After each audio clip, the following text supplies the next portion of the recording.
लालच की आग और उसका अंजाम। शफी उम्र में 40 साल का था, लेकिन उसकी सोच बचकानी और दिल काला था।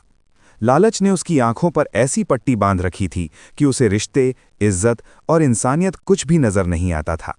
उसका बाप कलाम एक सीधा सादा मगर दिल का अच्छा इंसान था। वो अपने दोनों बेटों से बराबर प्यार करता था, खासकर छोटे बेटे सितारे से, जो शांत स्वभाव और मेहनती था। लेकिन शफी को ये पसंद नहीं था। वो चाहता था कि घर और जायदाद पर सिर्फ उसका हक हो। रोज रोज वो कलाम पर दबाव बनाता, गालियां देता, ताने मारता कि तुमने जिंदगी में किया ही क्या है। उसकी जुबान जहर उगलती और उसकी नज़र हमेशा फायदे पर रहती। कलाम सितारे से दूर दराज रहता था, इसलिए शफी से डरता भी था। रोज के झगड़ों से तंग आकर दिल पर पत्थर रखकर उसने सितारे को घर से बेदखल कर दिया। उस दिन कलाम की आंखों में आंसू थे और सितारे के दिल में ऐसा जख्म जो कभी नहीं भरा। मगर शफी का लालच यही नहीं रुका। उसकी नज़र कोलकाता की एक दुकान खाता बुक सेंटर पर जा टिकी। दुकान दो हिस्सों में बटी थी, एक काशिफ के नाम और दूसरी उसके चाचा सऊद के नाम। सऊद के हिस्से में दुकान थी, बस कागजों में कहीं कलाम का नाम जुड़ा हुआ था। असल मालिक सऊद ही था, लेकिन शफी को सच्चाई से कोई मतलब नहीं था। उससे भी बड़ा लालची और बेईमान उसका चचेरा भाई काशिफ था। काशिफ ने शफी को बहकाया कि अगर तुम ये दुकान मुझे बेच दो तो मैं तुम्हें 5 लाख दे दूंगा। काशिफ जानता था कि दुकान सऊद की है, मगर वो उसे उजाड़ना चाहता था।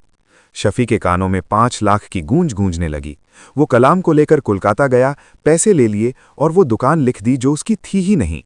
जब ये बात सऊद को पता चली तो उसके पैरों तले जमीन खिसक गई।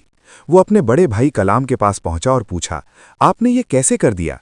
इसके बदले तो हम आपको खुदीरपुर के घर और दुकान का हिस्सा दे चुके हैं। कलाम शर्म से सिर झुकाए खड़ा रहा।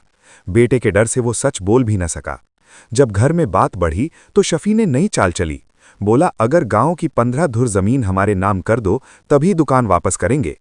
सऊद गुस्से से कांप उठा, दुकान हमारी है, जमीन क्यों दें? मगर शफी अड़ा रहा। तभी कलाम के दूसरे बेटे कम्बिल और जुल्फी, जो ईमानदार और समझदार थे, बीच में आए।